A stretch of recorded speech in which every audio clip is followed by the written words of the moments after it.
Praise the Lord.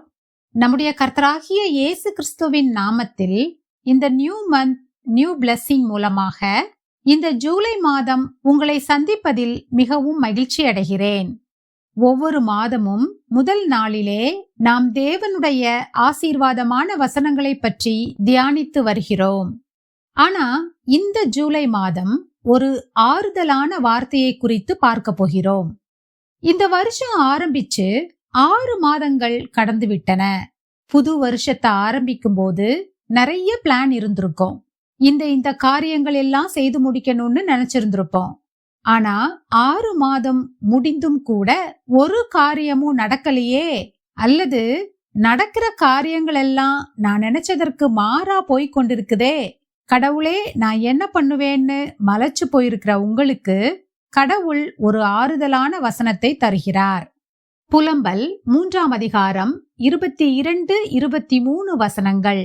நாம் நிர்மூலமாகாதிருக்கிறது கர்த்தருடைய கிருபையே, அவருடைய இரக்கங்களுக்கு முடிவில்லை, அவைகள் காலைதோறும் புதியவைகள், உமது உண்மை பெரிதாயிருக்கிறது. இந்த வார்த்தைகளை எரேமியா தீர்க்கதரிசி எந்த சூழ்நிலையில சொன்னார்னு உங்களுக்கு தெரியுமா? இது ஒரு சந்தோஷமான சூழ்நிலையில சொன்ன வார்த்தைகள் இல்ல. எருசலேம் நகரம் அழிக்கப்பட்டு யூதா மக்கள் எல்லாத்தையும் இழந்து சிறைப்பிடிக்கப்பட்டு அந்நிய நாட்டிற்கு கைதிகளா போன சூழ்நிலையில தான் எரேமியா இந்த வார்த்தைகளை சொல்றாரு. அவர் மக்களின் அழிவையும் கண்ணீரையும் பார்த்தார். அந்த நேரத்துல மக்கள் எல்லாம் முடிஞ்சிருச்சுன்னு நினைச்சிருப்பாங்க. ஆனா அந்த இருளின் நடுவிலும் எரேமியா தீர்க்கதரிசி ஒரு விஷயத்தை நினைவுபடுத்துகிறார். தேவனுடைய இரக்கங்கள் இன்னும் முடிவடையவில்லை. அவர் இரக்கங்களுக்கு முடிவில்லைன்னு சொல்றாரு. மக்கள் எல்லாத்தையும் இழந்து சிறை கைதிகளா இவ்வளவு கஷ்டப்படுறாங்க. இதுல கடவுளுடைய இரக்கம் இன்னும் முடியலன்னு இவர் எப்படி சொன்னாரு? ஏன்னா நாம் இன்னும் இங்கே இருக்கிறோம். புலம்பல் 3:22 முன்பகுதியில நாம் நிர்மூலமாகாதிருக்கிறது கர்த்தருடைய கிருபையேன்னு சொல்லியிருக்குது. நாம் நிர்மூலமாகவில்லை, அழிந்து போகவில்லை. நாம இன்னும் இந்த உலகத்துலதான் உயிரோடு வாழ்ந்துகிட்டு இருக்கிறோம். அது நம்முடைய வலிமையினால் அல்ல, அவருடைய கிருபை நம்மோடு இருக்கிறதுனாலதான் நாம இன்னும் இங்க இருக்கிறோம். பைபிள்ல உருக்கம், இரக்கம், தயவு, கிருபை, ஆசீர்வாதம், மகிமைன்னு நிறைய வார்த்தைகள் இருந்தாலும் எனக்கு மிகவும் பிடித்த வார்த்தை கிருபை. அவருடைய கிருபை மாத்திரம் இருந்தா நம் வாழ்க்கையில மத்தது எல்லாம் நடக்கும். அதனாலதான் நான் ஜெபம் பண்ணும் போதெல்லாம் உம்முடைய கிருபையை தாரும்னு ஜெபம் பண்ணுவேன். சங்கீதம் 124, 1 முதல் 3 வசனங்கள் சொல்லுகிறது, மனுஷர் நமக்கு விரோதமாய் எழும்பின போது கர்த்தர் நமது பக்கத்தில் இராவிட்டால், கர்த்தர் தாமே நமது பக்கத்தில் இராவிட்டால் அவர்கள் நம்மை உயிரோடே விழுங்கி இருப்பார்கள். சாத்தானும் நம்மை பிடிக்காத உலகமும் நம்மளை எப்போது விழுங்கலாம் என்று சந்தர்ப்பத்தை எதிர்பார்த்து கொண்டிருக்கிறார்கள். அதையெல்லாம் தாண்டி நாம இன்னைக்கு இருக்கிறோம்னா அது தேவனுடைய சுத்த கிருபையே. ஏசாயா 41:10 சொல்கிறார், நீ பயப்படாதே, நான் உன்னுடனே இருக்கிறேன். திகையாதே, நான் உன் தேவன். நான் உன்னை பலப்படுத்தி உனக்கு சகாயம் பண்ணுவேன். என் நீதியின் வலது கரத்தினால் உன்னை தாங்குவேன். திடீர்னு உடல் நலக்குறைவு வந்துவிட்டதா?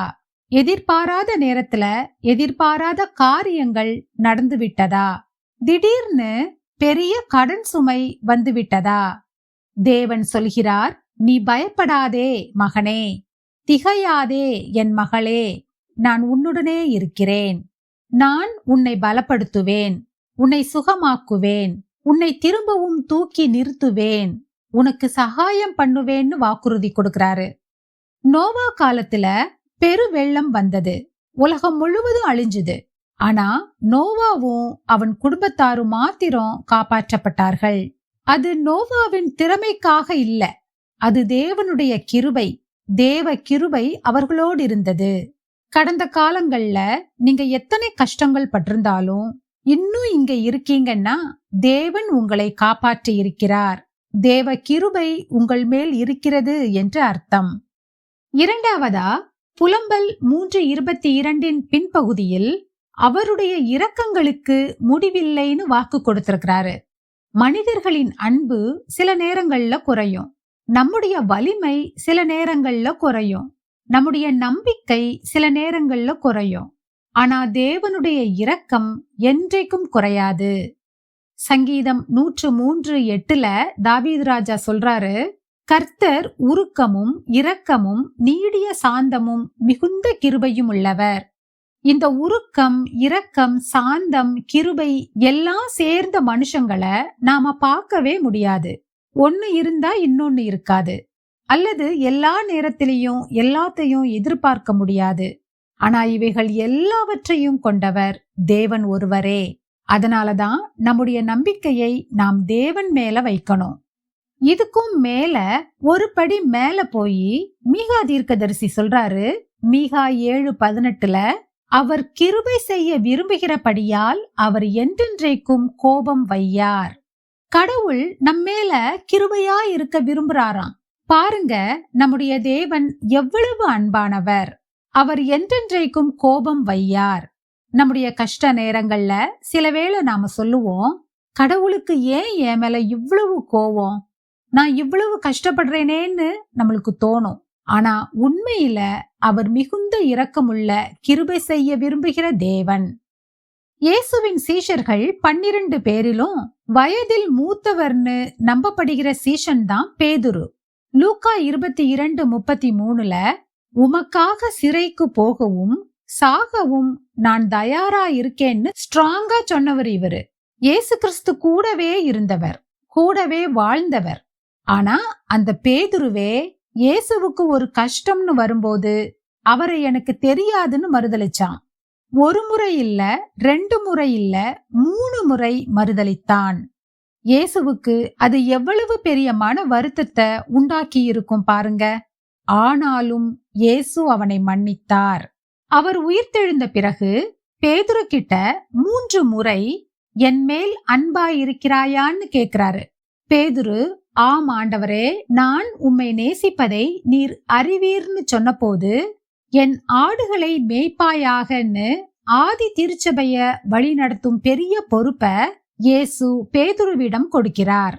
நம்முடைய தவறுகள் முடிவு அல்ல, நம்முடைய தோல்விகள் முடிவு அல்ல.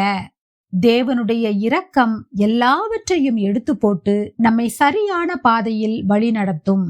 ஏன்னா அவருடைய இரக்கங்களுக்கு முடிவே இல்ல. மூன்றாவதாக, அவருடைய இரக்கங்களுக்கு முடிவில்லைன்னு நாம எப்படி தெரிந்து கொள்ளலாம்னா, தேவன் புதிய காரியங்களை செய்கிறார். புலம்பல் 3:23 அவைகள் காலைதோறும் புதியவைகள்னு சொல்லியிருக்கிறபடி ஒவ்வொரு நாளும் நம்ம வாழ்க்கையில புதிய காரியங்களை செய்ய அவர் வல்லவராயிருக்கிறார். ஏசாயா 43:19 இதோ நான் புதிய காரியத்தை செய்கிறேன், இப்பொழுதே அது தோன்றும், நான் வனாந்தரத்திலே வழியையும் அவாந்தர வெளியிலே ஆறுகளையும் உண்டாக்குவேன்னு சொல்றாரு. பாலைவனத்துல வழியையும் ஆறுகளையும் உண்டாக்கின தேவன் உங்கள் வாழ்க்கையிலும் செழிப்பான ஆசீர்வாதங்களை தருவார். ரோமர் 8:28 இப்படியாக சொல்கிறது, தேவனிடத்தில் அன்பு கூறுகிறவர்களுக்கு சகலமும் நன்மைக்கு ஏதுவாக நடக்கிறதென்று அறிந்திருக்கிறோம். தேவன் அனுமதிப்பதுதான் நம்ம வாழ்க்கையில நடக்குது. உங்களுக்கு எந்த நேரத்துல எந்த ஆசீர்வாதத்தை எப்படி கொடுக்கணும்னு தேவனுக்கு தெரியும். அதனால நம்முடைய துன்ப நேரங்கள்லயும் அவரை விடாமல் பற்றி கொண்டு அவருடைய வழியில் அவருக்கு பிரியமான பிள்ளைகளாக நடந்து கொண்டா எல்லாத்தையும் அவர் நன்மையாக மாற்றித் தருவார். ரூத்தினுடைய சரித்திரத்துல நகோமியோட நிலைமைய பாருங்க. அவ தன்னுடைய கணவன், தன்னுடைய 2 மகன்கள் எல்லாவற்றையும் இழந்தவளாக தன் சொந்த ஊருக்கு திரும்பி வரும்போது அவ சொல்றா, கர்த்தர் எனக்கு மிகுந்த கசப்பை கட்டளையிட்டார், அதனால என்ன நகோமின்னு கூப்பிடாதீங்க, மாறாள்னு கூப்பிடுங்கன்னு சொல்லி அழறா. இனி இந்த உலகத்துல நான் வாழ்வதற்கு எதுவுமே இல்ல அப்படின்னு அவ நினைச்சுக்கிட்டு இருக்கும் போதுதான் தேவன் ரூத்தையும் போவாசையும் அவள் வாழ்க்கையில கொண்டு வந்தாரு. அங்கு ஒரு புதிய ஆரம்பம் உருவானது. அதேபோல முடிந்துவிட்டது என்று நாம் நினைக்கும் இடத்தில் கூட தேவனால் புதிய ஆரம்பத்தை உண்டாக்க முடியும். தாமதமாகிறது போல தெரிந்தாலும் உங்கள் வாழ்க்கையில் தேவன் புதிய ஆரம்பங்களை கொண்டு வருவார். இன்றைக்கு நீங்க என்ன செய்ய போறீங்க? கடந்த 6 மாதங்களும் எனக்கு சரியா எதுவுமே நடக்கலையேன்னு சோர்வோட இந்த ஜூலை மாதத்தை தொடங்க போறீங்களா? அல்லது தேவனுடைய இரக்கங்களை, கிருபையை நம்பி தொடங்க போறீங்களா? இந்த ஜூலை மாதம் தேவனுடைய புதிய இரக்கங்களின் தொடக்கம்னு விசுவாசித்து தைரியமா தொடங்குங்க. தேவன் உங்களை எல்லா காரியத்திலும் ஆசீர்வதிப்பார். தேவன் தாமே இந்த வார்த்தைகளை கேட்டு விசுவாசிக்கிற யாவரையும் ஆசீர்வதிப்பாராக. ஆமேன். நாம் ஜெபிப்போம். அன்புள்ள இயேசு சுவாமி, இந்த ஜூலை மாதத்தை உம்முடைய கைகளில் ஒப்படைக்கிறோம் அப்பா. கடந்த நாட்களில் நடந்த எல்லா சோர்வுகளிலும் நீர் எங்களை காத்து வழிநடத்தியதற்காக நன்றி ஏசப்பா. உமது இரக்கம் முடிவடையாது என்பதை நாங்கள் விசுவாசிக்கிறோம். இந்த புதிய மாதத்தில் எங்களுக்கு புதிய கிருபையை தாரும், புதிய பலனை தாரும், புதிய ஆரம்பத்தை தாரும். இயேசுவின் நாமத்தில் ஜெபிக்கிறோம் பிதாவே. ஆமேன், ஆமேன். இந்த மாதத்தில் பிறந்த நாள், திருமண நாள் கொண்டாடுகிறவர்களுக்கு என் வாழ்த்துக்கள். இந்த மாதத்தில் தங்கள் மனதிற்கு நெருக்கமானவர்களை இழந்தவர்களுக்காக நான் ஜெபித்துக் கொள்கிறேன்.